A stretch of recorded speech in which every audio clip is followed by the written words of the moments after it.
ത്രിയേക ദൈവ തിരുനാമത്തിന് മഹത്വമുണ്ടാകട്ടെ. സ്നേഹമുള്ളവരെ, ദൈവവചനത്തിൽ നിന്ന് നമുക്ക് ധ്യാനിക്കാം. ഇന്നത്തെ ധ്യാന ചിന്തയ്ക്കായി നിങ്ങളുടെ ശ്രദ്ധയിലേക്ക് കൊണ്ടുവരുന്ന ദൈവവചന ഭാഗം വിശുദ്ധ മർക്കോസിന്റെ സുവിശേഷം 3-ാം അധ്യായത്തിന്റെ 1 മുതൽ 6 വരെയുള്ള ദൈവവചന ഭാഗമാണ്. മനുഷ്യരുടെ സ്വഭാവങ്ങളിലെ ചില പ്രത്യേകതകളെക്കുറിച്ച് ഈ ദിവസങ്ങളിൽ നാം ധ്യാനിച്ചുകൊണ്ടിരിക്കുകയാണ്. ഇന്ന് അനേകം ആളുകളുടെ ഉള്ളിൽ നിറഞ്ഞു നിൽക്കുന്ന വളരെ അപകടകരമായ ഒരു സ്വഭാവത്തെക്കുറിച്ച്, ആ സ്വഭാവത്തിൻ്റെ പ്രത്യേകതയെക്കുറിച്ച് ഈ ദൈവവചന ഭാഗത്ത് നമുക്ക് കാണുവാനായിട്ട് സാധിക്കുന്നു. യേശു ഒരു വ്യക്തിക്ക് നൽകുന്ന സൗഖ്യവും അതിനോട് ബന്ധപ്പെട്ട ചില വ്യക്തികളുടെ സ്വഭാവത്തിൻ്റെ ചില പ്രത്യേകതകളുമൊക്കെയാണ് ഈ ഭാഗത്ത് നാം ധ്യാനിക്കുന്നത്. ദൈവവചന ഭാഗം നിങ്ങൾ ശ്രദ്ധിക്കുക. അവൻ പിന്നെയും പള്ളിയിൽ ചെന്നു. അവിടെ വരണ്ട കൈയുള്ള ഒരു മനുഷ്യനുണ്ടായിരുന്നു. അവർ അവനെ കുറ്റം ചുമത്തേണ്ടതിന് ശാബത്തിൽ അവനെ സൗഖ്യമാക്കുമോ എന്ന് നോക്കിക്കൊണ്ടിരുന്നു. വരണ്ട കൈയുള്ള മനുഷ്യനോട് അവൻ നടുവിൽ എഴുന്നേറ്റ് നിൽക്കുക എന്ന് പറഞ്ഞു. പിന്നെ അവരോട്, ശാബത്തിൽ നന്മ ചെയ്യുകയോ തിന്മ ചെയ്യുകയോ ജീവനെ രക്ഷിക്കുകയോ കൊല്ലുകയോ ഏതാണ് വിഹിതം എന്ന് ചോദിച്ചു. അവരോ മിണ്ടാതിരുന്നു. അവരുടെ ഹൃദയ കാഠിന്യ നിമിത്തം അവൻ ദുഃഖിച്ചുകൊണ്ട് കോപത്തോടെ അവരെ ചുറ്റും നോക്കി, ആ മനുഷ്യനോട് കൈ നീട്ടുക എന്ന് പറഞ്ഞു. അവൻ നീട്ടി, അവൻ്റെ കൈ സൗഖ്യമായി. ഉടനെ പരീശന്മാർ പുറപ്പെട്ട് അവനെ നശിപ്പിക്കേണ്ടതിന് ഹെരോദ്യരുമായി ആലോചന കഴിച്ചു. പരീശന്മാരുടെ സ്വഭാവത്തിൽ ഈ ദൈവവചന ഭാഗത്ത് കാണുന്ന ഒരു പ്രത്യേകതയും നമ്മളുടെ ജീവിതത്തിലും ഈ സ്വഭാവവുമായിട്ടൊന്ന് താരതമ്യപ്പെടുത്തുവാൻ വേണ്ടിയിട്ടാണ് ഈ സമയം ഞാൻ ആഗ്രഹിക്കുന്നത്. പരീശന്മാർ ഇവിടെ ഏത് സ്വഭാവമാണ് പ്രകടിപ്പിക്കുന്നത്? ഒന്നാമതായിട്ട് ഞാനിതിൽ കാണുന്ന ഒരു പ്രത്യേകത, ക്രിസ്തു പ്രവർത്തിക്കുന്ന ആ പ്രവൃത്തിയോട്, ശാബത്തിൽ സൗഖ്യം കൊടുക്കുക എന്ന ക്രിസ്തു ചെയ്യാൻ പോകുന്ന ആ പ്രവൃത്തിയോട് പരീശന്മാർക്ക് താല്പര്യമില്ല, അവർക്കതിനോട് എതിർപ്പാണ് എന്നുള്ളതാണ്. പക്ഷേ ആ എതിർപ്പ്, ക്രിസ്തുവിനോട് അവർക്കുള്ള എതിർപ്പ് അവർ വാക്കുകൾ കൊണ്ട് ക്രിസ്തുവിൻ്റെ അടുക്കൽ പ്രകടിപ്പിക്കുന്നതായിട്ട് കാണുന്നില്ല. മറിച്ച് അവരുടെ ഉള്ളിൽ ആ എതിർപ്പ് പകയായി വളരുകയും അത് ക്രിസ്തുവിനെ അറിയിക്കാതെ ക്രിസ്തുവിനെതിരെ പ്രതികരിക്കുകയും ചെയ്യുന്ന സ്വഭാവമാണ് ഇവിടെ നമുക്ക് പ്രധാനമായിട്ടും കാണാൻ സാധിക്കുന്നത്. ശ്രദ്ധിക്കുക, ഇവിടെ യേശു തമ്പുരാൻ അവിടെ ഈ രോഗിയെ സൗഖ്യപ്പെടുത്തുവാനുള്ള സന്ദർഭം അടുത്തു വരുമ്പോൾ ഇങ്ങനെയാണ് ഒന്നാമത് എഴുതിയിരിക്കുക. അവിടെ വരണ്ട കൈയുള്ളൊരു മനുഷ്യനുണ്ടായിരുന്നു. അവർ അവനെ കുറ്റം ചുമത്തേണ്ടതിന് ശാബത്തിൽ അവനെ സൗഖ്യമാക്കുമോ എന്ന് നോക്കിക്കൊണ്ടിരുന്നു. ഒന്നാമത്തെ പോയിന്റ് ഞാൻ ശ്രദ്ധയോടെ ഫോക്കസ് ചെയ്യുന്നത് ഇവിടെയാണ്. അവൻ ഇത് ചെയ്യുന്നുണ്ടോ, ക്രിസ്തു സൗഖ്യം കൊടുക്കുന്നുണ്ടോ എന്ന് ശ്രദ്ധയോടെ നോക്കിക്കൊണ്ടിരുന്നു. ഇവിടെ ഒരു കോൺവെർസേഷൻ നടക്കുന്നില്ല എന്നുള്ളതാണ്. ക്രിസ്തു ചെയ്യാൻ പോകുന്ന ഈ പ്രവൃത്തി അവരെ സംബന്ധിച്ചിടത്തോളം വ്യക്തിപരമായി എതിർപ്പുള്ള ഒരു പ്രവൃത്തിയാണ്. പക്ഷേ ആ എതിർപ്പിനെ അവർ ക്രിസ്തുവിൻ്റെ അടുക്കൽ പ്രകടിപ്പിക്കുന്നില്ല. മറിച്ച് ക്രിസ്തു അത് ചെയ്യുന്നുണ്ടോ എന്ന് ശ്രദ്ധയോടെ നോക്കിക്കൊണ്ടിരിക്കുന്നതായിട്ട് കാണാനായിട്ട് സാധിക്കുന്നു. സഹോദരങ്ങൾ, ഇത് നമ്മളുടെ ഒരു സ്വഭാവമാണ് എന്ന് മനസ്സിലാക്കാൻ കഴിയും. പലപ്പോഴും എല്ലാ കാര്യങ്ങളും നാം പുറമേ നിന്ന് നോക്കിക്കാണുന്ന വ്യക്തികളാണ്. ഒരിക്കലും ആ ഒരു വിഷയമുണ്ടാകുമ്പോൾ, ഒരു ആരോപണമുണ്ടാകുമ്പോൾ, ഏതെങ്കിലും ഒരു വിഷയത്തെക്കുറിച്ച് ഒരു വിമർശനമുണ്ടാകുമ്പോൾ ആ വിമർശനാത്മകമായ വിഷയത്തിൻ്റെ വസ്തുത എന്താണ്, അതിൻ്റെ യഥാർത്ഥമായ കാര്യങ്ങൾ എന്താണ് എന്ന് ഉത്തരവാദിത്വപ്പെട്ട വ്യക്തികളോട് ചോദിക്കുവാനോ അത് അന്വേഷിക്കുവാനോ അതിൽ നിന്ന് ഒരു ഉത്തരം കണ്ടെത്തുവാനോ തയ്യാറാകാത്ത വ്യക്തികൾ. ആരെങ്കിലും എന്തൊക്കെ പറയുന്നുണ്ടെങ്കിൽ ആ പറയുന്നതിൽ നിന്ന്, കേൾക്കുന്നതിൽ നിന്ന് നമ്മൾ ചില നിരൂപണങ്ങൾ മനസ്സിലുണ്ടാക്കുന്നു. ഞാൻ പറയുന്നത് എത്രമാത്രം വ്യക്തതയോടെ നിങ്ങൾക്ക് മനസ്സിലാകുന്നുണ്ടെന്ന് എനിക്ക് സംശയമുണ്ട്. ശ്രദ്ധിക്കുക. പലപ്പോഴും ഈ അടുത്ത ദിവസങ്ങളിൽ തന്നെ എനിക്ക് എൻ്റെ തൊട്ടുമുന്നിൽ കടന്നു വന്ന ഒരു വിഷയമാണ്. ഈ അടുത്തിടെ വളരെ വിവാദമായ ഒരു സാമൂഹിക വിഷയത്തെക്കുറിച്ച്, അല്ലെങ്കിൽ സഭാസംബന്ധമായൊരു വിഷയത്തെക്കുറിച്ച് ഒരു വ്യക്തി എൻ്റെ അടുക്കൽ വന്ന് എന്നോടൊരു സംശയം ചോദിച്ചു. അച്ഛാ, ഇങ്ങനെ ഒരു വിവാദത്തെക്കുറിച്ച് ഞാൻ കേട്ടല്ലോ, അത് ശരിയാണോ, അത് തെറ്റാണോ, അത് ശരിയാണെന്നാണ് ഞാൻ വിചാരിക്കുന്നത് എന്ന് പറഞ്ഞ് അദ്ദേഹം എന്നോട് ആ സംഭവത്തെക്കുറിച്ച് കുറേ വിമർശനങ്ങൾ ഞാൻ പറഞ്ഞു. ഞാൻ അദ്ദേഹത്തോട് തിരിച്ച് പറഞ്ഞ ഉത്തരം ഇതാണ്: സഹോദര, നിങ്ങൾ ഇങ്ങനെ ഒരു വിമർശനം ഈ ഒരു വിഷയത്തെക്കുറിച്ച് കേട്ടു, ഇങ്ങനെ ഒരു വിവാദം ഈ വിഷയത്തെക്കുറിച്ച് കേട്ടു, ഇത് കേട്ടതിന് പ്രകാരം നിങ്ങൾ ചില തീരുമാനങ്ങൾ മനസ്സിലെടുക്കരുത്. മറിച്ച് ഇതിൻ്റെ നിജസ്ഥിതി എന്താണ് എന്നുള്ളതിനെക്കുറിച്ച് അന്വേഷിക്കാൻ നിങ്ങൾ തയ്യാറായോ? ഞാൻ ചോദിച്ച ഒന്നാമത്തെ ചോദ്യം ഇതാണ്. ആരുടെ അടുക്കലാണ് ഇതിൻ്റെ നിജസ്ഥിതി അന്വേഷിക്കേണ്ടത്? ഇത് സംബന്ധിച്ച് ഉത്തരവാദിത്വമുള്ള വ്യക്തികളെ നിങ്ങൾ ബന്ധപ്പെടണം. ആ വ്യക്തിയോട് നിങ്ങൾ ചോദിക്കണം, ഈ വിഷയം സംബന്ധിച്ച് ഔദ്യോഗികമായിട്ടുള്ള തീരുമാനങ്ങൾ എന്താണ്. അങ്ങനെ ചോദിക്കുകയും ആ തരത്തിൽ ഒരു നിരൂപണത്തിലേക്ക് നാം കടന്നു വരികയും ചെയ്യേണ്ടതാണ്. എല്ലാ വിഷയങ്ങളിലും പൊതുവെ നമ്മുടെ സമൂഹത്തിൽ നമ്മുടെ ചുറ്റുപാടുകൾ നടക്കുന്ന കാര്യങ്ങളിലെല്ലാം നാം നോക്കിക്കൊണ്ടിരുന്ന നിരൂപണങ്ങളിൽ എത്തിച്ചേരുകയും ചെയ്യുന്നു. അത് തെറ്റായ ഒരു സമീപനമാണെന്ന് മനസ്സിലാക്കുക. വിവാദങ്ങളുടെ ഒരു കാലത്താണ് നാം ജീവിക്കുന്നത്. സാമൂഹികമായും രാഷ്ട്രീയമായും സഭാപരമായും ദേവാലയപരമായും ഇടവകപരമായും കൂട്ടായ്മപരമായും ഒക്കെ ഒരുപാട് വിവാദങ്ങൾ നമ്മുടെ ചുറ്റും കത്തിപ്പടർന്നുകൊണ്ടിരിക്കുന്ന സാഹചര്യത്തിൽ ഏതൊരു വ്യക്തിയെക്കുറിച്ച് വിവാദപരമായ വിഷയങ്ങൾ നാം കേട്ടാലും അതിനെക്കുറിച്ച് നേരിട്ട് ഉത്തരവാദിത്വത്തോടെ അന്വേഷിച്ച് അതിനെ സംബന്ധിച്ചൊരു നിരൂപണത്തിലേക്ക് കടന്നു വരാൻ സാധിക്കണമെന്നുള്ളൊരു സന്ദേശമാണ്. നമ്മുടെ സ്വഭാവത്തിൻ്റെ ഒരു ഭാഗമായിട്ട് ഇത് മാറട്ടെ. എപ്പോഴും കാര്യങ്ങളെ വളരെ സ്ട്രൈറ്റ് ഫോർവേഡായിട്ട് കൈകാര്യം ചെയ്യുന്ന ഒരു രീതിയായിരിക്കണം ആത്മീയമായ ഒരു മനുഷ്യൻ്റെ സ്വഭാവ പ്രത്യേകത. ഇത് പലപ്പോഴും നമുക്ക് സാധിക്കുന്നില്ല എന്നുള്ളതാണ്. എപ്പോഴും വളഞ്ഞ വഴിയെ ചിന്തിക്കാൻ മനസ്സിനെ പ്രേരിപ്പിക്കുന്ന മനുഷ്യനെയാണ് ഈ കാലഘട്ടത്തിൽ കാണാൻ സാധിക്കുക. മറിച്ച് നേരിട്ട് നമ്മൾ ആ വിഷയത്തിന്മേൽ ഒരു തീരുമാനമുണ്ടാകുകയും നേരിട്ട് വിഷയങ്ങളെക്കുറിച്ച് അന്വേഷിക്കുകയും നേരിട്ട് അതിന് തീരുമാനങ്ങൾ ഉണ്ടാകുകയും ചെയ്യുന്ന സ്വഭാവത്തിലേക്ക് നമ്മളുടെ സ്വഭാവത്തിൻ്റെ പ്രത്യേകതകൾ മാറട്ടെ എന്നുള്ള സന്ദേശമാണ്. ക്രിസ്തുവിൻ്റെ ഈ ഭാഗത്തുള്ള പ്രവർത്തനങ്ങൾ ശ്രദ്ധിച്ചാൽ വളരെ നല്ലതാണ്. ക്രിസ്തു വളരെ സ്ട്രെയിറ്റ് ഫോർവേഡായിട്ട് ഈ വിഷയത്തെക്കുറിച്ച് ഇടപെടുന്നത് ഞാൻ വളരെ അപ്രിഷ്യേറ്റ് ചെയ്ത് കാണുന്ന ഒരു സ്വഭാവമാണ്. നമുക്ക് ഈ സ്വഭാവം ഉണ്ടാകേണ്ടതാണ്. ഈ യഹൂദന്മാരുടെ അല്ലെങ്കിൽ പരീശന്മാരുടെ മനസ്സിൽ യേശു പ്രവർത്തിക്കാൻ പോകുന്ന സൗഖ്യത്തെക്കുറിച്ച് വിമർശനമുണ്ട് എന്ന് യേശുവിന് മനസ്സിലായി. അതവർ പറഞ്ഞിട്ടല്ല യേശുവിന് മനസ്സിലായത്. ആ ഒരു വിവാദം അവരുടെ മുന്നിൽ ഉയർത്തിയിട്ടുമല്ല യേശുവിന് മനസ്സിലായത്. ക്രിസ്തു ദൈവമായതുകൊണ്ട്, മറ്റുള്ളവരുടെ ഹൃദയ വിചാരങ്ങളെ അറിയാവുന്നവനായതുകൊണ്ട്, മറ്റുള്ളവരുടെ നിരൂപണങ്ങളെ തിരിച്ചറിയുന്നവനായതുകൊണ്ട് ക്രിസ്തു ഈ വിഷയത്തെക്കുറിച്ച് പെട്ടെന്ന് തന്നെ തിരിച്ചറിഞ്ഞു. എന്നിട്ടോ അവൻ എന്നോട് പറഞ്ഞില്ലല്ലോ എന്ന് കരുതി ക്രിസ്തു മിണ്ടാതിരിക്കുകയല്ല ചെയ്തത്. ക്രിസ്തു എന്ത് ചെയ്തു? സൗഖ്യപ്പെടുത്താൻ പോയ മനുഷ്യനെ ക്രിസ്തു അവരുടെ നടുവിൽ കൊണ്ടുവന്ന് നിർത്തിയിട്ട് ക്രിസ്തു വളരെ സ്ട്രെയിറ്റ് ഫോർവേഡായിട്ട് ക്രിസ്തു ഒരു ചോദ്യം അവരുടെ മുന്നിൽ ചോദിക്കുകയാണ്. ആ ചോദ്യം ഇതാണ്: ശാബത്തിൽ നന്മ ചെയ്യുകയോ തിന്മ ചെയ്യുകയോ ജീവനെ രക്ഷിക്കുകയോ കൊല്ലുകയോ ഏതാണ് വിഹിതം എന്ന് ചോദിച്ചു. കണ്ടോ, അവരുടെ മനസ്സിൽ ഒരു വിമർശനത്തിന്റെ നിരൂപണമുണ്ട് എന്നറിഞ്ഞ് ക്രിസ്തു അവരുടെ മുന്നിൽ ആ മനുഷ്യനെ കൊണ്ട് നിർത്തിയിട്ട് ആ വിഷയത്തെക്കുറിച്ച് നേരിട്ട് സമൂഹത്തോട് ചോദിച്ച് ഒരു ഉത്തരം കണ്ടെത്താൻ ശ്രമിക്കുകയാണ്. ഹൃദയത്തിലെ നിരൂപണം അറിഞ്ഞിട്ട് പോലും ഒരു വിഷയത്തിന്മേൽ വളരെ സ്ട്രെയിറ്റ് ഫോർവേഡായിട്ട് ചോദ്യം ഉന്നയിക്കുന്ന ഉത്തരം കണ്ടെത്താൻ ശ്രമിക്കുന്ന ക്രിസ്തുവിനെയാണ് നമുക്കിവിടെ കാണാനായിട്ട് സാധിക്കുന്നത്. എന്തുകൊണ്ട് ക്രിസ്തുവിൻ്റെ ഈ സ്വഭാവം കാര്യങ്ങളോടുള്ള സമീപത്തിൽ, സമൂഹത്തോടുള്ള സമീപനത്തിൽ, ഇടവകയുമായിട്ടുള്ള അല്ലെങ്കിൽ വിവാദങ്ങളോടുള്ള സമീപനത്തിൽ എന്തുകൊണ്ട് ക്രിസ്തുവിൻ്റെ ഈ മനോഭാവം നമ്മുടെ സ്വഭാവത്തിൻ്റെ ഭാഗമായി മാറുന്നില്ല? വളരെ ശ്രദ്ധയോടെ നാം കാണേണ്ട ഒരു കാര്യമാണ്. കാര്യങ്ങളെ നേരായ രീതിയിൽ കൈകാര്യം ചെയ്യുക, കേട്ടതറിഞ്ഞ് പ്രവർത്തിക്കാനും കേട്ടതുകൊണ്ട് തീരുമാനങ്ങൾ എടുക്കാനും ആരൊക്കെയോ അങ്ങനെ പറയുന്നു എന്ന് പറഞ്ഞുകൊണ്ട് ഹൃദയത്തിൽ ചില നിരൂപണങ്ങൾ എടുക്കാനും ശ്രമിക്കാതെ ഒരു വിഷയത്തെക്കുറിച്ച് നേരിട്ട് അന്വേഷിക്കുന്നവരായി മാറാൻ ദൈവം നമ്മളെ പ്രേരിപ്പിക്കട്ടെ. ആ ഒരു സ്വഭാവമുള്ള വ്യക്തിത്വങ്ങളായി എന്നെ കേൾക്കുന്ന നിങ്ങൾ മാറാനായിട്ട് നിങ്ങളുടെ മനസ്സിന് ഒരു രൂപാന്തരം ഉണ്ടാകട്ടെ എന്ന് ആത്മാർത്ഥമായി പ്രാർത്ഥിക്കുകയും ആശംസിക്കുകയും ചെയ്യുകയാണ്. രണ്ടാമതായിട്ട് ഈ സംഭവത്തിലെ മറ്റൊരു പ്രത്യേകത എനിക്ക് കാണാൻ സാധിക്കുന്നത്, ക്രിസ്തു ഈ പ്രകാരം അവരുടെ അടുക്കൽ ചോദിക്കുമ്പോൾ ഞാൻ ഇവനെ എന്താണ് ചെയ്യേണ്ടത്, ഏതാണ് വിഹിതമെന്ന് ക്രിസ്തു ആ സമൂഹത്തിൽ ചോദിക്കുമ്പോഴും അവർ മിണ്ടാതിരുന്നു എന്നാണ് ദൈവവചനം. ശ്രദ്ധിക്കുക, അവരോ മിണ്ടാതിരുന്നു. അവിടെയും ഒരു കോൺവെർസേഷൻ നടക്കുന്നില്ല.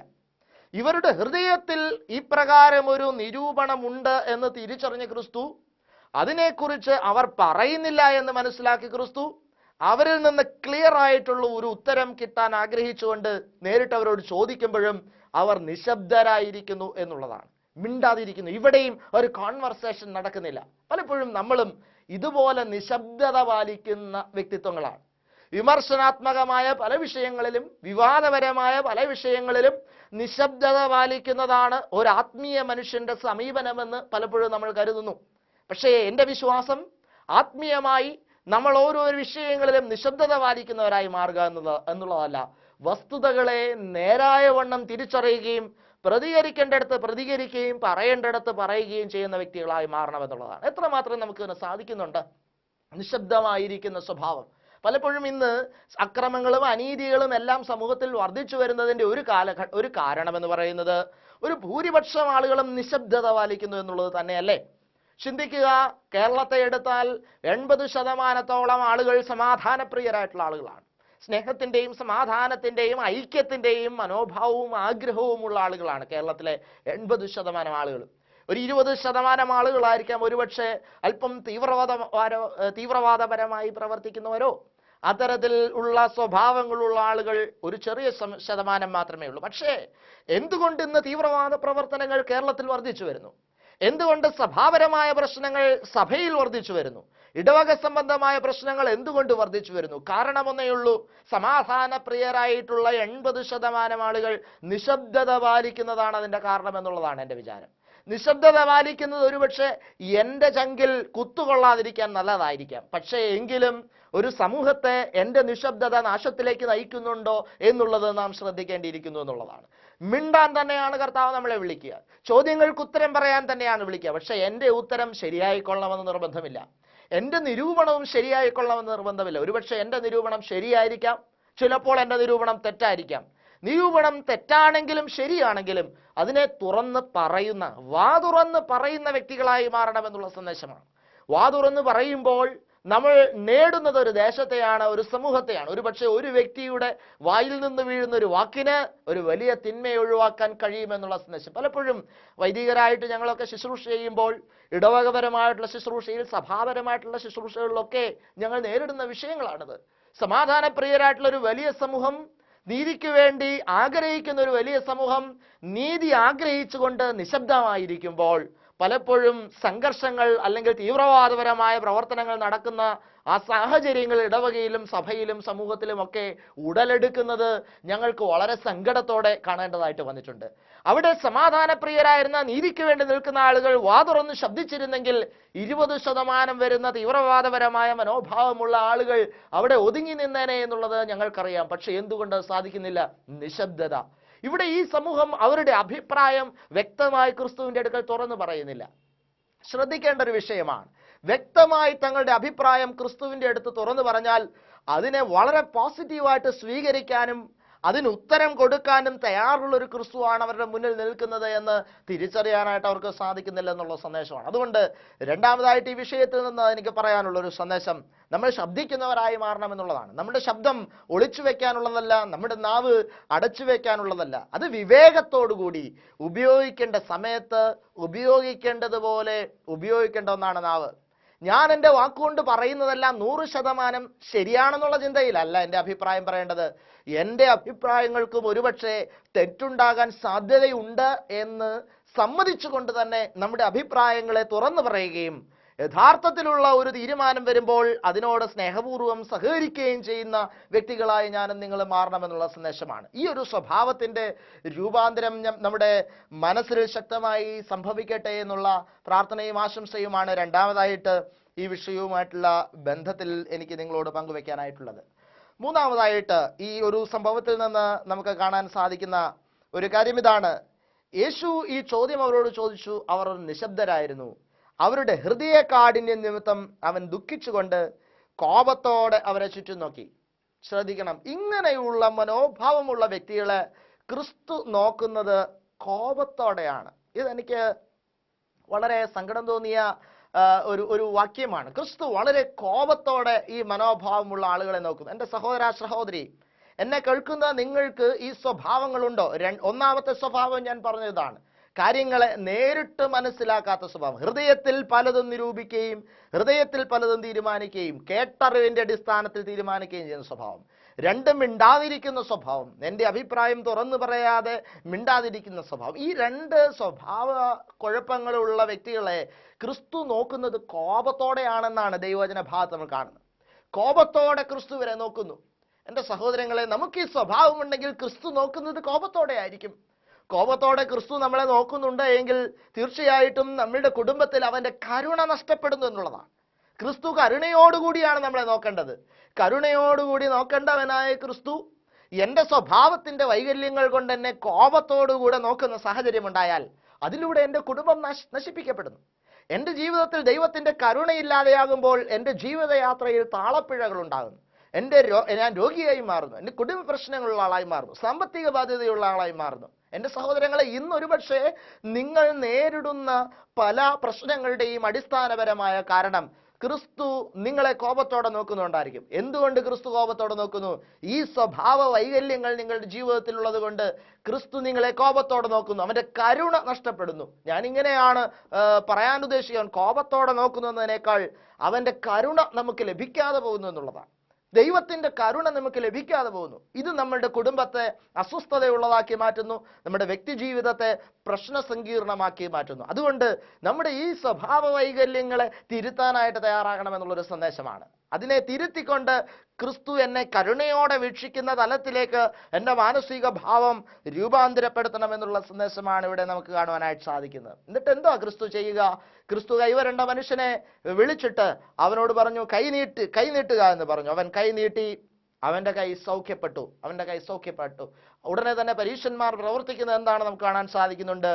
ഉടനെ പരീശന്മാർ പുറപ്പെട്ട് അവനെ നശിപ്പിക്കേണ്ടതിന് ഹെരോദ്യരുമായി ആലോചന കഴിച്ചു. കണ്ടോ, അവനെ നശിപ്പിക്കേണ്ടതിന് ഹെരോദ്യരുമായി ആലോചന കഴിച്ചു. ഇപ്പോ ഹെരോദ്യനോട് പരീശന്മാർക്ക് സംസാരിക്കാം, കുഴപ്പമില്ല. ശ്രദ്ധിക്കണം, ഹെരോദ്യരുമായി ആലോചന കഴിച്ചു എന്ന് പറഞ്ഞാൽ എന്താ അതിന്റെ അർത്ഥം? അവരോട് ക്രിസ്തുവിനെ എങ്ങനെ നശിപ്പിക്കാം എന്നുള്ളതിനെ കുറിച്ച് സംസാരിച്ചു. അവർ കമ്മ്യൂണിക്കേറ്റ് ചെയ്തു. കണ്ടോ, അപ്പോൾ ക്രിസ്തു എന്ന വ്യക്തിത്വത്തെ നശിപ്പിക്കാൻ വേണ്ടിയിട്ട് അവരൊരു കമ്മ്യൂണിക്കേഷന് തയ്യാറാണ്. എന്നാൽ ക്രിസ്തു എന്ന വ്യക്തിത്വത്തിന്റെ മുന്നിൽ അവർ ആ കമ്മ്യൂണിക്കേഷന് തയ്യാറായില്ല. ക്രിസ്തുവിനെ നശിപ്പിക്കാൻ വേണ്ടി അവർ നടത്തുന്ന സംഭാഷണം, ആ ഒരു കമ്മ്യൂണിക്കേഷൻ ക്രിസ്തുവിന്റെ മുന്നിൽ അവർ നടത്തിയിരുന്നെങ്കിൽ സഹോദരങ്ങളെ, ഒരുപക്ഷെ അവർക്ക് തന്നെ അതൊരു രൂപാന്തരത്തിന്, മാനസാന്തരത്തിനുള്ള സാധ്യതയാകുമായിരുന്നു എന്നുള്ളതാണ്. ക്രിസ്തുവിനെ നശിപ്പിക്കാൻ വേണ്ടിയിട്ട് അവർ നടത്താൻ തയ്യാറായ കമ്മ്യൂണിക്കേഷൻ ക്രിസ്തുവിന്റെ മുന്നിൽ അവർ നടത്തിയിരുന്നെങ്കിൽ അവർക്ക് തന്നെ മാനസാന്തരത്തിന് സാധ്യത. പലപ്പോഴും ഈ കമ്മ്യൂണിക്കേഷൻ ഗ്യാപ്പ് എന്ന് നമ്മളൊക്കെ പറയുന്ന ആ ഒരു സ്വഭാവ വൈകല്യം നമ്മുടെയൊക്കെ പല പ്രശ്നങ്ങളെയും ആഴമായി സ്വാധീനിക്കുന്നുണ്ട്. നമ്മൾ സംസാരിക്കാൻ തയ്യാറല്ല പല വിഷയങ്ങളിലും. നമുക്ക് വിരോധമുള്ള, നമുക്ക് ദേഷ്യമുള്ള, കോപമുള്ള വ്യക്തികളോട്, അല്ലെങ്കിൽ കോപമുള്ള ചില വിഷയങ്ങളോട് നേരിട്ട് ആ വ്യക്തിയോട് നാം സംസാരിക്കുന്നില്ല, മറിച്ച് ആ വ്യക്തിയെ കുറിച്ച് മറ്റുള്ളവരോട് നമ്മൾ സംസാരിക്കുന്നു. ഇത് നാം ശ്രദ്ധിക്കേണ്ട ഒരു സ്വഭാവ വൈകല്യമാണ്.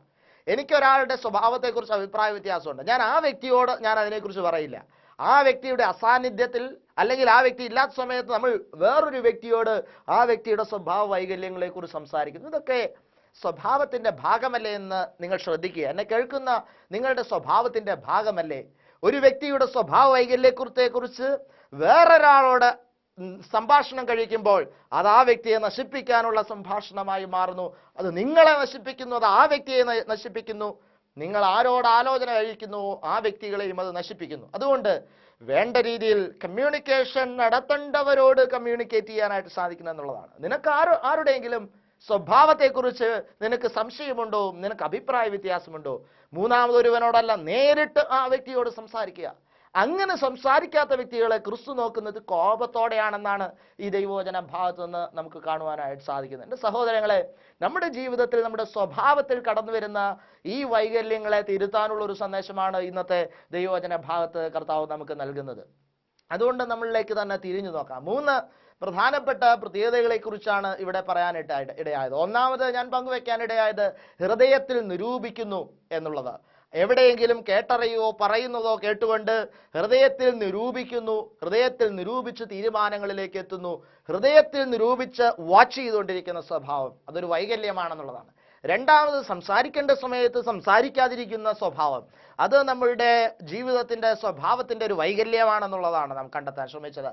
മൂന്നാമതായിട്ട് ഈ കമ്മ്യൂണിക്കേഷൻ നമ്മൾ ആ വ്യക്തിയെ നശിപ്പിക്കാൻ വേണ്ടി ഉപയോഗിക്കുന്നു എന്നുള്ളതാണ്. അതുകൊണ്ട് നമ്മളുടെ കമ്മ്യൂണിക്കേഷൻ നടത്തേണ്ടവരോട് നടത്തുക എന്നുള്ളതാണ്. നമ്മൾ നടത്തേണ്ടാത്തവരോട് കമ്മ്യൂണിക്കേറ്റ് ചെയ്യുന്നുണ്ട്. പക്ഷേ ആരോടാണോ ഞാൻ കമ്മ്യൂണിക്കേറ്റ് ചെയ്യേണ്ടത് ആ വ്യക്തിയോട് ഞാൻ സംസാരിക്കുന്നില്ല. ഞാൻ ആരോടാണോ ഈ വിഷയത്തെക്കുറിച്ച് സംസാരിക്കേണ്ടാത്തത് ആ വ്യക്തിയോട് ഞാൻ കമ്മ്യൂണിക്കേറ്റ് ചെയ്യുന്നു. അതുകൊണ്ട് എൻ്റെ കമ്മ്യൂണിക്കേഷൻ അതിൻ്റെ ആപ്റ്റായിട്ടുള്ള വ്യക്തികളോടായിരിക്കണം. ഞാൻ ആരോടാണോ സംസാരിക്കേണ്ടത് ആ വ്യക്തിയോടായിരിക്കണം എൻ്റെ കമ്മ്യൂണിക്കേഷൻ എന്നുള്ളതാണ്. ഈ 3 സ്വഭാവ വൈകല്യങ്ങളെ തിരുത്താൻ നമുക്ക് സാധിക്കണം. അങ്ങനെ സാധിക്കുന്നില്ല എങ്കിൽ ക്രിസ്തു കോപത്തോടെ നമ്മളെ നോക്കുന്നു എന്നുള്ള സന്ദേശമാണ്. അപ്പോൾ എന്ത് സംഭവിക്കുന്നു? അവൻ്റെ കരുണ നമുക്ക് നഷ്ടപ്പെടുന്നു. അത് ജീവിത പ്രശ്നങ്ങളുടെ സങ്കീർണതകളിലേക്ക് നമ്മളെ നയിക്കുകയും ചെയ്യുന്നു. അതുകൊണ്ട് ഇന്ന് എന്നെ കേൾക്കുമ്പോൾ ഈ സ്വഭാവ വൈകല്യങ്ങളെ തിരുത്തി പുതിയ സൃഷ്ടിയുടെ ദൈവാനുഭവത്തിലേക്ക് കടന്നു വരുവാൻ ദൈവത്തിന്റെ പരിശുദ്ധാത്മാവ് നിങ്ങളെ സഹായിക്കട്ടെ എന്ന് പ്രാർത്ഥിച്ചുകൊണ്ട് ആശംസിച്ചുകൊണ്ട് ദൈവവചന ശുശ്രൂഷ